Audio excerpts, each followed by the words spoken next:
কত ভুল আপনি করেছেন, কত অন্যায় আপনি করেছেন, কত পাপ আপনার হয়েছে, কত মিথ্যা আপনি বলেছেন, কয় ওয়াক্ত নামাজ ছেড়েছেন, কয় লাখ টাকা ঘুষ খেয়েছেন, কত যৌতুক আপনি খেয়েছেন, কত মিথ্যা আপনি বলেছেন। আপনার পাপ যত বড় হোক, যত বিশাল হোক, যত বেশি হোক, আল্লাহর দয়ার পরিসীমা তার চাইতেও বড়। আপনার পাপ, আপনার অন্যায়, আপনার জুলুমগুলো যদি হয় খালের পানির সমান, বিলের পানির সমান, আল্লাহর দয়া সাগরের পানির সমান। আপনার পাপ যদি হয় সাগরের পানির সমান, আল্লাহর দয়া মহাসাগরের পানির সমান। আপনার পাপ আর অন্যায় যদি হয় পাহাড়ের সমান, আল্লাহর দয়া আকাশের সমান। আপনার পাপ যদি হয় আকাশের সমান, আল্লাহর দয়া আরশের সমান। এজন্য আল্লাহ বললেন, ইয়া আইয়ুহাল্লাযীনা আমানু তুবু ইলাল্লাহি তাওবাতান নাসুহা। ও আমার গোলাম, তুই তোর নিজেরে যত বেশি ভালোবাসিস তার চেয়েও আমি তোরে বেশি ভালোবাসি। তোর বাবা মা তোরে যত বেশি ভালোবাসে তার চেয়েও আমাদেরকে বেশি ভালোবাসে কে? আল্লাহ বললেন, ভালোবাসারে তৈরি করার পরে আমি 100 টুকরা করলাম। চিল্লায় বলেন, কয় টুকরা? 99 টুকরা ভালোবাসা আমি আল্লাহ নিজের মধ্যে রেখে দিলাম। 1 টুকরা ভালোবাসা গোটা বিশ্বের সবার মধ্যে আমি ভাগ করে দিলাম। 1 টুকরা ভালোবাসা পেয়ে আমাদের অবস্থা দেখছেন? আল্লাহ যদি 1 টুকরা না দিয়ে আমাকে 30 টুকরা দিত, কথা কন। 1 টুকরা না দিয়ে 80 টুকরা দিলে কি হইতো? কথা কয় না। আমাদের পাপগুলো ক্ষমা করে কে? চিল্লায় বলেন, কে?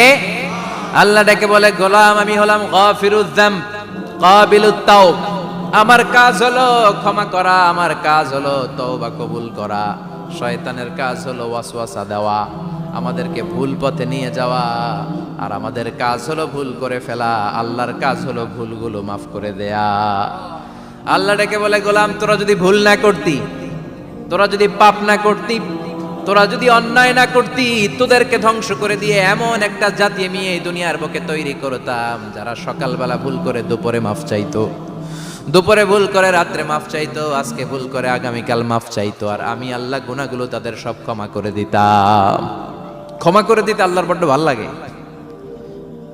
বান্দা আল্লাহর কাছে বারবার চাক, চোখের পানি ছাড়ুক, এটা আল্লাহ পছন্দ করে। চোখের পানির যে কত পাওয়ার আপনি কল্পনাই করতে পারবেন না। অনুশোচনার চোখের পানি চোখ বেয়ে নাকের ডগা পেয়ে জমিনে পড়ার আগেই আল্লাহ এই বান্দারে মাফ করে দেয়। বিশ্বনবী ডেকে বলে, ও আমার উম্মতেরা শোনো, আল্লাহর কাছে দুনিয়ার মানুষদের 2 ফোঁটা পানি সবচেয়ে প্রিয়। 1 হলো জিহাদের ময়দানে রক্তের ফোঁটা, 2 হলো অনুতপ্ত বান্দার চোখের পানির ফোঁটা। এজন্য আল্লাহ ডেকে বললেন, গোলাম আমি যে তোদের কত ভালোবাসি তোর ধারণা নাই। চোখের পানি ছাড়, গুনার কথা স্মরণ কর, তওবা কর। তওবার মতো তওবা করলে সব গুনাহ মাফ করে দিতে পারে কে? বিশ্বনবী বলে, আমার কোনো গুনাহ নাই, তারপরেও প্রতিদিন 70 বারেরও বেশি আমি তওবা করি। আল্লাহে ইন্নী আস্তাগফিরুল্লাহ ওয়া আতুবু ইলাইহি আকসার মিন 70 মাররা। Could you imagine that? কল্পনা করছেন কোনদিন যে নবীর গুনাহ নাই, ওই নবী তওবা পড়ে প্রতিদিন 70 বার, আকসার 70 বারেরও বেশি। আমার পড়া দরকার কয়বার? আপনার পড়া দরকার কয়বার? বিশ্বনবী 70 বারের বেশি বললে আমাদের পড়া দরকার কয়বার? আর আমরা প্রতিদিন পড়ি কয়বার? কথা কন। আমাদের ভুল হবে, ভুল হতে সমস্যা নাই, ভুল হওয়াই মানুষের স্বভাব। কিন্তু ভুল হওয়ার পরে ভুলের উপর অটল থাকা যাবে না। শয়তান আর মানুষের মধ্যে এই মৌলিক পার্থক্য। শয়তান ভুল করে ভুলের উপরই আছে, ঠিক কিনা? ক্ষমা চায় নাই, কিন্তু আমরা সকালে ভুল করলে দুপুরে মাপ চাই কার কাছে? 19 সালে ভুল করলে 20 সালে মাপ চাই কার কাছে? মৃত্যুর আগ পর্যন্ত আমরা ক্ষমা চাইলে ক্ষমা করে দিবে কে?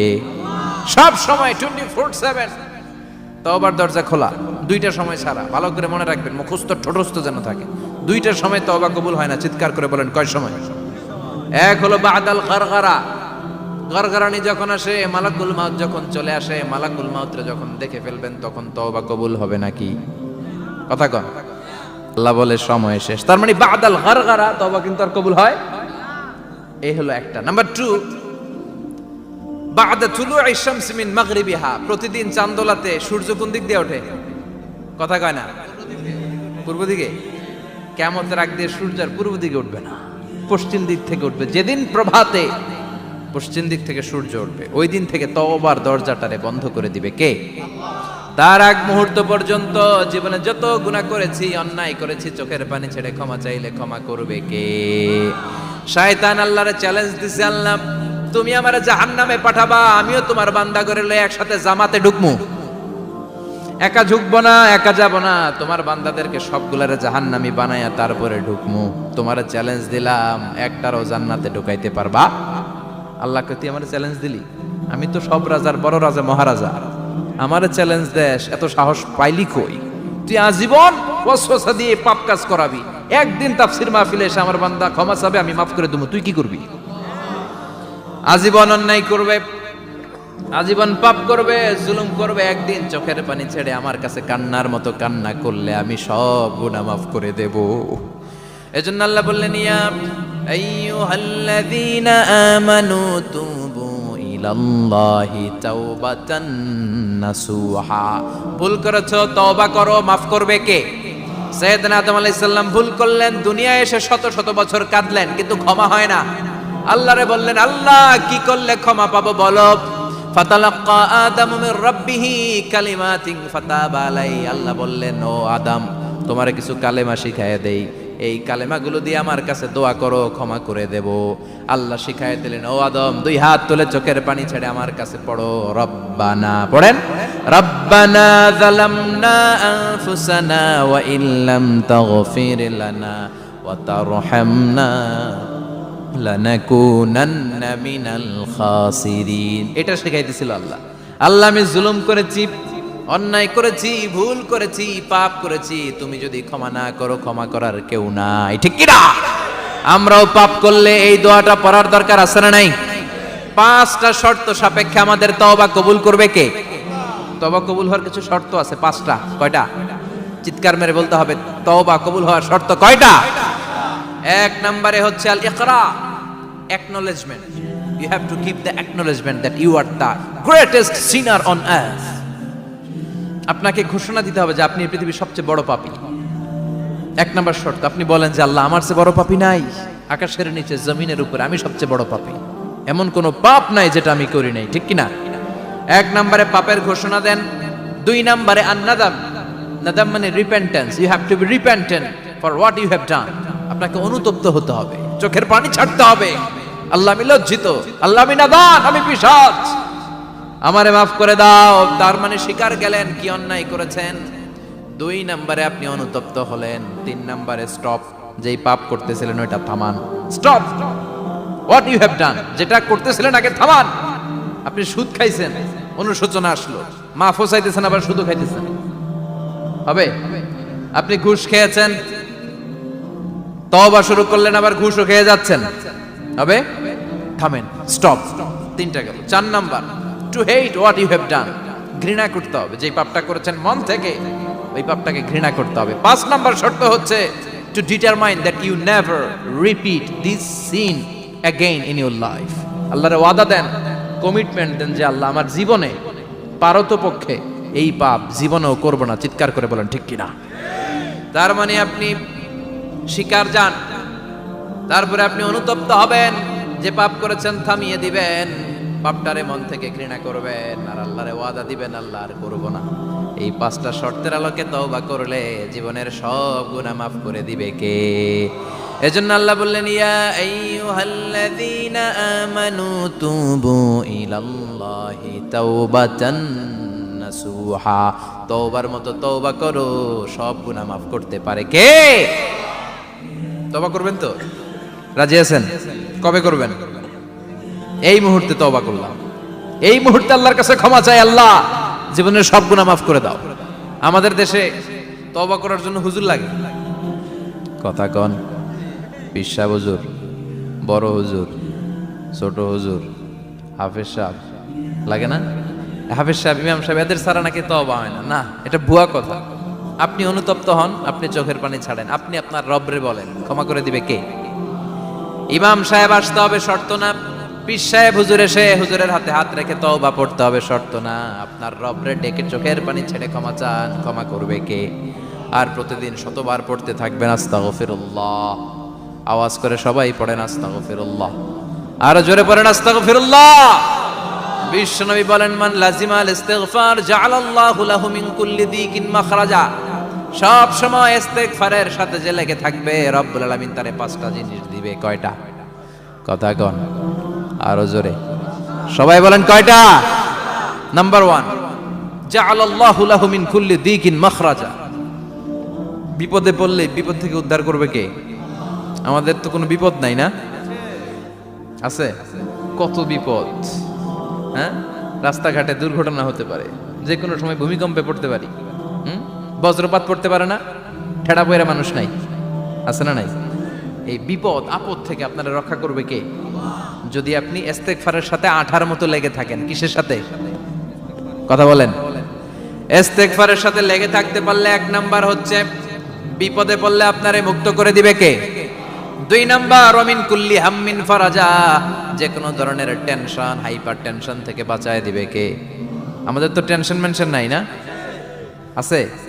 লাইফ নিয়ে টেনশন, বাঁচার টেনশন, মরার টেনশন, ক্যারিয়ারের টেনশন, রাস্তাঘাটে যানজট এটার টেনশন, পুলিশের দৌড়ানি, র্যাবের দৌড়ানি, বাড়ির ভাড়া, গ্যাস বিল, বিদ্যুৎ বিল, ছেলে মেয়েদের লেখাপড়া, কত টেনশন। এই সব টেনশন থেকে আপনারে মুক্ত করে দিবে কে? 3 নম্বরে ওয়ারযুকহু মিন হাইসু লা ইয়াহতাসিব, এমন জায়গা থেকে আল্লাহ আপনার রিজিকের ব্যবস্থা করবে আপনি কল্পনাই করতে পারবেন না। সুবহানাল্লাহ পড়েন। 4 নম্বরে সবসময় ইস্তেগফার যদি পড়া হয়, আল্লাহর কোনো আযাব ওই বান্দার উপরে আসে না। ওমা কানাল্লাহু মুআযযিবাহুম ওয়া হুম ইস্তাগফিরুন।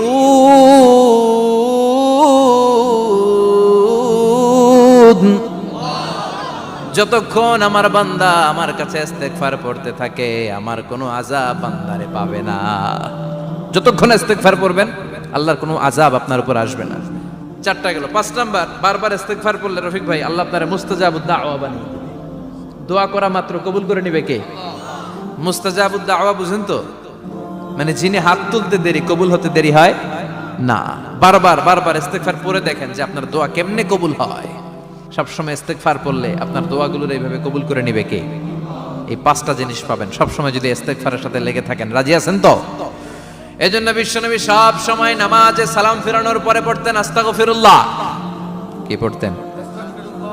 3 বার পড়তেন আস্তাগফিরুল্লাহ, আস্তাগফিরুল্লাহ, আস্তাগফিরুল্লাহ। পড়তে রাজি আছেন? ইস্তেগফারের অনেকগুলো আলফাজ আছে, সবচেয়ে ছোট ইস্তেগফার হচ্ছে এটা, আস্তাগফিরুল্লাহ, আস্তাগফিরুল্লাহ। আরো আছে আস্তাগফিরুল্লাহ আল্লাযী লা ইলাহা ইল্লা হুয়াল হাইয়ুল কাইয়্যুম ওয়া আতুবু ইলাইহি। বিশ্বনবী বলেন এই ইস্তেগফারটা যদি কেউ পড়ে, আত-তাওয়াল্লি মিন ইয়াউমিজ যাহাফ, যুদ্ধের ময়দান থেকে পালিয়ে আসা কবিরা গুনাহ। কি গুনাহ? কাফেরদের সাথে যুদ্ধ, আমি তাগড়া যুবক, তলোয়ার নিয়ে নেমেছি, আমার দেহের 1 ফোঁটা রক্ত থাকা পর্যন্ত আমি যুদ্ধ চালিয়ে যাব, আমি ফিরে আসতে পারবো না। আইনটা কার? ফিরে আসলে কবিরা গুনাহ। বিশ্বনবী বলেন যুদ্ধের ময়দান থেকে ফিরে এসেছে এরকম কবিরা গুনাহ অবলম্বনকারীও যদি আস্তাগফিরুল্লাহ আল্লাযী লা ইলাহা ইল্লা হুয়াল হাইয়ুল কাইয়্যুম ওয়া আতুবু ইলাইহি পড়ে, ওই কবিরা গুনাহকারীকেও ক্ষমা করে দিবে কে? পড়তে রাজি আছেন তো? আবার সাইয়েদনা আবু বকর বললেন, ইয়া রাসূলুল্লাহ আল্লিমনি দুআআন আদউ বিহি ফি সালাতি, এমন দোয়া আপনি আমারে শিক্ষা দেন যে এই দোয়াটা আমি নামাজে পড়তে পারি। বিশ্বনবী বললেন পড়ো, আল্লাহুম্মা ইন্নী যালামতু নাফসি যুলমান কাসীরান ওয়া লা ইয়াগফিরুয যুনুবা ইল্লা আনতা ফাগফিরলি মাগফিরাতাম মিন ইনদিক ইন্নাকা আনতাল গফুরুর রহিম। সুবহানাল্লাহ পড়েন। এটাও ইস্তেগফার।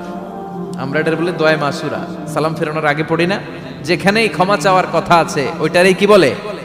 ইস্তেগফার। আল্লাহুম্মা ইন্নী যালামতু নাফসি, আল্লাহ জুলুম করেছি, যুলমান কাসীরা, অনেক জুলুম, ওয়ালা ইয়াগফিরুয যুনুবা ইল্লা আনতা, তুমি ছাড়া এই গুনাহ ক্ষমা করার তো কেউ নাই। ফাগফিরলি মাগফিরাতাম মিন ইনদিক, তোমার দয়ায় আমারে ক্ষমা করে দাও। ইন্নাকা আনতাল গফুরুর রহিম, তুমি হলা ক্ষমাশীল। ঠিক কি না? এটাও ইস্তেগফার, এটাও পড়বেন। আর এই সব ইস্তেগফারের শ্রেষ্ঠ ইস্তেগফারের নাম সাইয়্যিদুল ইস্তেগফার। যত ইস্তেগফার হতে পারে এর মধ্যে সবচেয়ে শ্রেষ্ঠতম ইস্তেগফার নাম কি? কথা কন। বুখারীর বর্ণনা, শাদ্দাদ ইবনে আউস রাদিয়াল্লাহু তাআলা আনহু বর্ণনা করেন, এই সাইয়্যিদুল ইস্তেগফার দিনের বেলা যে পড়বে ওই দিনে মারা গেলে সে জান্নাতি। এই সাইয়্যিদুল ইস্তেগফার রাতের বেলা যে পড়বে ওই রাতে যদি ইন্তেকাল হয় ওই লোকটা জান্নাতি। মুখস্থ আছে না? কার কার মুখস্থ হাত তুলেন। মাশাআল্লাহ, তাবারাকাল্লাহ, মাশাআল্লাহ, মাশাআল্লাহ।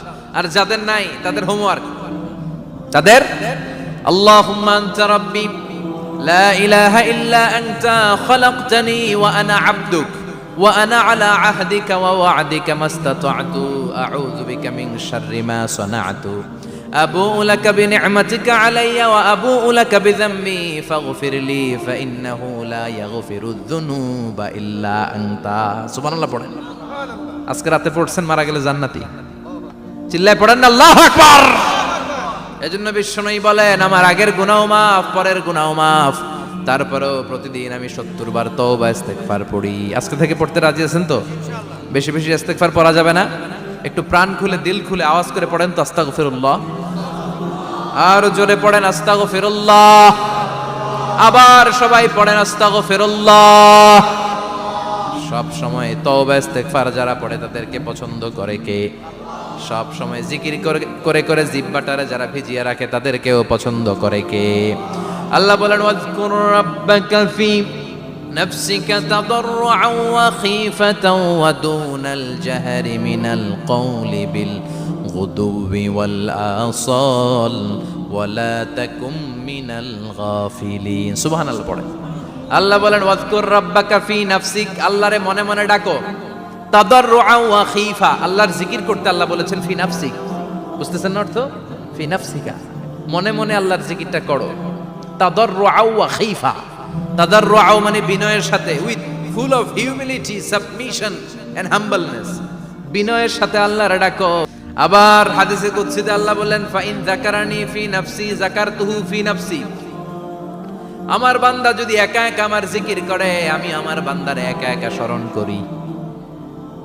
ওয়া ইন যাকারানি ফি মালাইন যাকারতুহু ফি মালাইন খায়রিম মিনহু, এরকম মহা সম্মেলন করে যদি কেউ আমি আল্লাহর জিকির করে, আমি এর চেয়েও বড় মহা সম্মেলন ফেরেশতাদেরকে নিয়ে করে আমার বান্দারে স্মরণ করি। ওয়া ইন তাকাররাবা ইলাইয়া শিবরান তাকাররাবতু ইলাইহি যিরাআন, আমার বান্দা যদি আমার দিকে এক বিঘত আসতে চায়, আমি আমার বান্দার দিকে এক হাত এগিয়ে যাই। আমার বান্দা যদি আমার দিকে এক হাত আসতে চায়, আমি আমার বান্দার দিকে 2 হাত যাই। ওয়া ইন আতানি ইয়ামশি আতাইতুহু হারওয়ালা, আমার বান্দা যদি আমার দিকে হেঁটে হেঁটে আসতে চায়, আমি আমার বান্দার দিকে দৌড়ে দৌড়ে যাই। সুবহানাল্লাহ পড়েন। এজন্য বিশ্বনবী বলেন, লা ইয়াজালু লিসানুকা রাতবাম মিন যিকরিল্লাহ, আল্লাহর জিকির দিয়ে জিহ্বাটারে ভিজিয়ে রাখবা। কার কথা? চিল্লায় বলেন কার কথা? সবসময় আল্লাহর জিকির করতে রাজি আছেন তো? সবচেয়ে শ্রেষ্ঠ জিকির বিশ্বনবী বললেন, আফদালু যিকরি লা ইলাহা লা ইলাহা লা ইলাহা ইল্লাল্লাহু মুহাম্মাদুর রাসূলুল্লাহ সাল্লাল্লাহু। সাইয়েদনা ইসমাঈল আলাইহিস সালামকে মরুভূমির মধ্যে রেখে উনি দৌড়াদৌড়ি করলেন, পানি নাই, পানির অভাব, দৌড়ে আসলেন। এসে দেখে সাইয়েদনা ইসমাঈল আলাইহিস সালামের পায়ের ধাক্কায় জমজমের পানি বের হতে শুরু করছে, কল কল কল কল করে আওয়াজ। সাইয়েদনা ইব্রাহিম, ইসমাঈল, হাজার এরা আরবি ভাষা জানতেন না, এরা সুরিয়ানি ভাষার মানুষ ছিলেন। কোন ভাষা? সুরিয়ানি ভাষা। তো পানি দেখে হাজার খুব অবাক, কিরে এত সুন্দর পানি, এই পানি তো মরুভূমির বালিতে লেগে সব শুকিয়ে যাবে। পানি যাতে না শুকায় উনি বালি চারদিক দিয়ে উঁচু করে এরকম বাঁধ দিতে লাগলেন। বাঁধ দিচ্ছেন আর ওনার সুরিয়ানি ভাষায় বলতে লাগলেন, ঝাম ঝাম মানে হচ্ছে থাম থাম, ঝাম মানে স্টপ, থাম থাম, কেফ আরে পানি চলে যাস না, চলে গেলে তো পানি ব্যবহার করতে পারবো না, ঝাম ঝাম ঝাম ঝাম। ওনার মুখনিসৃত এই ঝাম ঝাম শব্দ দুইটা আল্লাহর এত ভালো লাগলো, কিয়ামত পর্যন্ত এই কুয়ার নাম আল্লাহ ঝামঝামের কুয়া বানাই দিলেন। এটার নাম বিইরু ঝামঝাম। বিষ্ণু বলেন, মা উ ঝামঝাম লিমা শুরিবা লাহু, এই জমজমের পানির এত বরকত, যেই রোগের নিয়ত করে এই পানি খাবেন ওই রোগ থেকে শিফা দিবে কে? আবার বিষ্ণু বললেন, ইন্নাহা তুআমু তুমিন শিফাউ সুকমিন ইন্নাহা মুবারাকা, এই জমজমের পানি গোটা বিশ্বের সব পানির মধ্য থেকে সব চাইতে বরকতের পানি। এই পানির মধ্যে রোগের জন্য চিকিৎসা আছে, মানুষের ক্ষুধা লাগলে এটার ভেতরে খাবারের উপাদান আছে।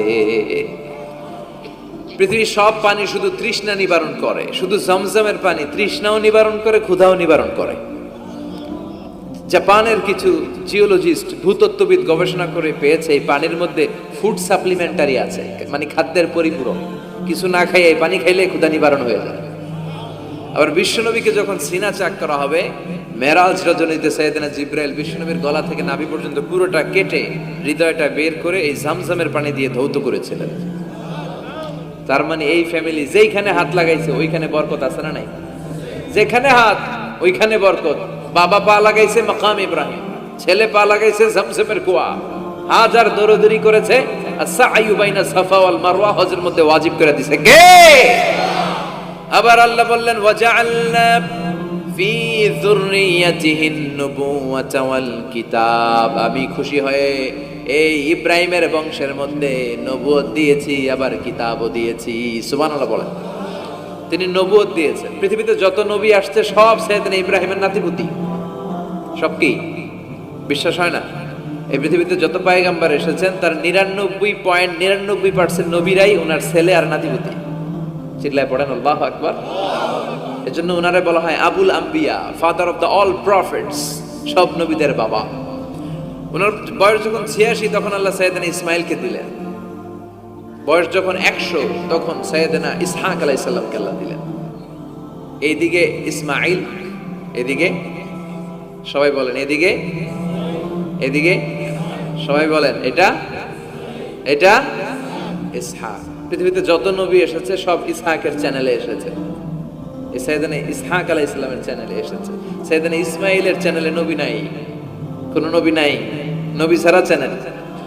আর এখানে যত হাজার হাজার লক্ষাধিক নবী এসেছে সব নবী ইসহাক আলাইহিস সালামের চ্যানেলে যারা এসেছে সব নবীরা অন্যান্যদেরকে বলে যাইতো, তার উম্মতকে বলে যেত যে সবশেষে একজন নবী আসবে, তিনি হবেন সর্বশ্রেষ্ঠ নবী, তিনি হবেন সর্বশ্রেষ্ঠ নবী। তো এদের এই চ্যানেলে এত নবী, এরা ভাবছে ওই সর্বশেষ নবীটাও এদিক দিয়েই আসবে। কিন্তু আল্লাহ হাজার হাজার লক্ষ নবী এই চ্যানেলে পাঠালেন, কিন্তু সর্বশেষ নবীটা এখানে পাঠালেন না। সর্বশেষ চ্যানেলের নবীটা আল্লাহ এই চ্যানেলে পাঠাই দিলেন। সর্বশেষ নবীটা সাইয়েদনা ইসমাইলের চ্যানেলে এসেছে। এজন্য ওরা হচ্ছে বানি ইসরাইল আর আমরা হচ্ছি বানি ইসমাইল। সুবহানাল্লাহ পড়বেন না? উনার ধর্ম, উনার চেইন থেকে ইহুদিবাদ, খ্রিস্টবাদ, ইসলাম, এই তিন ধর্মের জন্ম। ইহুদিবাদও আল্লাহর দেয়া ধর্ম, খ্রিস্টবাদও আল্লাহর দেয়া ধর্ম, কিন্তু আল্লাহর দেয়া শরীয়তের উপর ওরা অবশিষ্ট থাকে নাই, থেকেছে শুধু ইসলাম। ঠিক কিনা? এজন্য আমরা প্রত্যেক নামাজে পড়ি গায়রিল মাগদুবি আলাইহিম ওয়ালাদ-দাল্লিন। ও আল্লাহ, গায়রিল মাগদুব, যাদের উপর তোমার রাগ ক্রোধ, তাদের পথ আমরা চাই না, ওরা হলো ইহুদিরা। ওয়ালাদ-দাল্লিন, আর যারা ভ্রষ্ট তাদের পথও চাই না, এরা হলো নাসারারা। তিন ধর্মের গোড়া সাইয়েদনা ইব্রাহিমের সাথে লেগেছে। এজন্য এই তিন ধর্মকে একসাথে বলে কম্পারেটিভ রিলিজিয়ন, তুলনামূলক ধর্মতত্ত্বের ভাষায় অ্যাব্রাহামেটিক ফেইথ। কি বলে? অ্যাব্রাহামেটিক ফেইথ বলে। এজন্য ওনাকে বলা হয় আবুল আম্বিয়া। সব নবীরা এই চ্যানেলে এসেছে, তার মানে সব নবী সাইয়েদনা ইব্রাহিমের নাতিপুতি। আবার এই প্রতিটা নবীর জন্য আল্লাহ তাআলা আকাশ থেকে কিতাব নাজিল করেছেন। চিল্লায় বলেন ঠিক কিনা? আল্লাহ বলে ইব্রাহিম তোমারও আমি কিতাব দিলাম। সাইয়েদনা ইব্রাহিম আলাইহিস সালামের উপর কিতাব আছে না নাই? ওই কিতাবের নাম কি? কে পারে?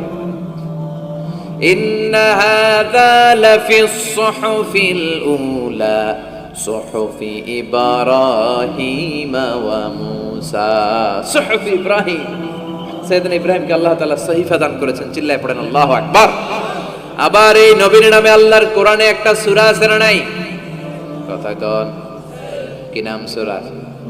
সূরা আলিফ লাম রা।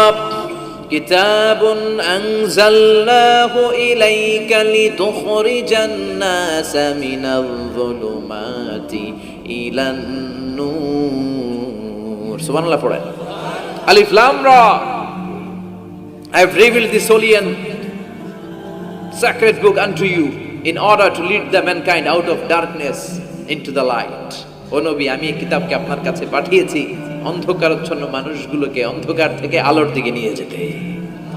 এই কোরআনের ভেতরে আলো আছে না নাই? সবকিছুর সমাধান আছে না নাই? সমাধান চাও যদি জীবনে মরণে, ফিরে যাও খুঁজে নাও, চোখ রাখো কোরআনে। সুবহানাল্লাহ পড়েন।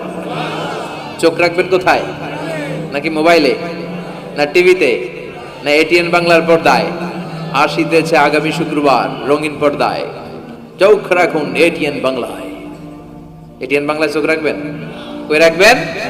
সমাধান চাও যদি জীবনে মরণে ফিরে যাও, খুঁজে নাও চোখ রাখো কোরআনে, ঠিক কি না?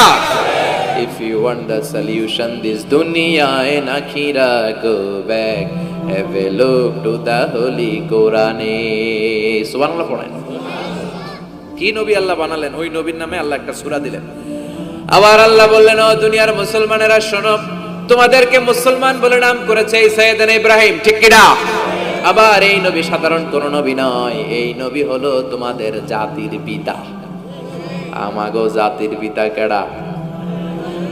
কথা কর আরো জোরে, সবাই মিলে বলেন, মিল্লাত আবিকুম ইব্রাহিম হুয়া সাম্মাকুমুল মুসলিমিন। মিল্লাত আবিকুম ইব্রাহিম, তোমাদের জাতির পিতার নাম, আমাদের জাতির পিতার নাম ওয়া সাম্মাকুমুল মুসলিমিন, তিনিই তোমাদেরকে মুসলমান নামকরণ করেছে। আবার আল্লাহ বললেন, আসলিম ইব্রাহিম, তুমি সবাইরে মুসলমান বানাও, আগে নিজে মুসলমান হও। আসলিম ক্বালা আসলামতু লিরাব্বিল, ও ইব্রাহিম তুমি মুসলমান হও বলার সাথে সাথে ইব্রাহিম বলে, আল্লাহ দেরি নাই, আমি মুসলমান হয়ে গেলাম। ইহুদিরা দাবি করতো সাইয়েদনা ইব্রাহিম নাকি ইহুদি, নাউজুবিল্লাহ পড়বেন না? খ্রিস্টানরা দাবি করতো সাইয়েদনা ইব্রাহিম নাকি খ্রিস্টান। আল্লাহ বলে, মা কানা ইব্রাহিমু ইয়াহুদিয়াও ওয়ালা নাসরানিয়াও ওয়ালাকিন কানা হানিফাম মুসলিমা। আল্লাহ বলে, আমার ইব্রাহিম ইহুদি নয়, আমার ইব্রাহিম খ্রিস্টান নয়, আমার ইব্রাহিম পাক্কা মুসলমান। হানিফান মুসলিমা, পাক্কা মুসলমান, ওনার ইসলামে কোনো সন্দেহ। এজন্য আল্লাহ খুশি হয়, ওনার একটা উপাধি দিলেন, উপাধিটা হলো লা হালিম। ইন্না ইব্রাহিম লা হালিমুন আওয়াহুম মুনিব, আমার ইব্রাহিম সহনশীল, আমার ইব্রাহিম ভদ্র। সুবহানাল্লাহ বলেন। আমাদের বাংলাদেশে আমাদের মুসলমানদের মধ্যে এটার সবচেয়ে বড় অভাব, সহনশীলতা আমাদের নাই। কথা কয়, নিজে যেটা বুঝি ওইটাই। আমি তাবলীগ করি, আমি মনে করি আমি হক, বাকি সব বাতিল। এই সমস্যাগুলো বাগেরহাটে আছে না নাই? হ্যাঁ, আমি যদি জামাত ইসলাম করি, আমি মনে করি আমি হক, বাকি একটা দলরও আমি হক বলতে চাই না। আছে না এরকম? আমি আহলে হাদিস, সো আমি হক, আর বাকি যা আছে সব বাতিল। আমি কওমি, তো আমি ভালো, আলিয়া সব খালিয়া। কথা কর। আবার আমি আলিয়া, আমি ভালো, কওমিয়া সব শেষ। এই ঠেলা ঠেলে এই দেশে আছে না নাই? এক ইসলাম, এক নবী, এক কোরআন, এরপরে সহনশীলতা নাই। সে অন্য নেশাবে পড়ুক, সে অন্য মতদর্শের হোক, সে তো আমার ভাই। সবচেয়ে বড় পরিচয়, সেও মুসলিম, আমিও মুসলিম। এই চিন্তাটুকু নাই। আল মুমিনুনা ইখওয়া, ব্রাদারহুড, ভ্রাতৃত্বের এই গন্ধনটা আমাদের মধ্যে নাই। আমরা একে অপরকে গালিগালাজ করতে দেরি করি না, একটু চিন্তা করি না। কাফের বলে ফতোয়া দিতেও দেরি করি না। কথা কন, ফতোয়া আছে না নাই? কয় তুই কাফের 10 কারণে, তুই কাফের 20 কারণে, তোর দাদা কাফের, তোর নানা কাফের, তোর পীর সাহেব হুজুর কাফের, আছে না নাই? তোর এই কাফের পীর সাহেব মারা গেলে, এই পীর সাহেবের যে কবরে শোয়ানো হবে, ওই কবরের উপরে যে ঘাস উঠবে, ওই ঘাস যে গরু খাবে, ওই গরুর যে দুধ খাবে, ওইটাও কাফের। আছে না নাই? খালি ফতুয়াবাজি। আল্লাহ বললেন, আমার ইব্রাহিম ফতুয়াবাজি করে নাই। ইন্না ইব্রাহিম লা হালিমুন আওয়াহুম মুনিব, আমার ইব্রাহিম ছিল সহনশীল, ভদ্র একজন নবী। চিৎকার করে বলতে হবে, ঠিক কি না? আবার আল্লাহ বললেন, আমার ইব্রাহিমকে আমি খলিল উপাধি দিয়েছি। ইত্তাখাযাল্লাহু ইব্রাহিমা খলিলা, আল্লাহ বললেন গোটা বিশ্বের মধ্য থেকে কাউরে আমি খলিল বলে গ্রহণ করি নাই, একমাত্র ইব্রাহিমকে ছাড়া। ইব্রাহিম আলাইহিস সালামকে ছাড়া কাউরে আল্লাহ খলিল বানাইছে? খলিল মানে বন্ধু, খলিল মানে, সবাই বলেন খলিল মানে। সাইয়েদনা ইব্রাহিমকে বানাইছেন খলিল, আর বিশ্বনবীকে বানাইছেন হাবিব। বিশ্বনবীর কি বানাইছে?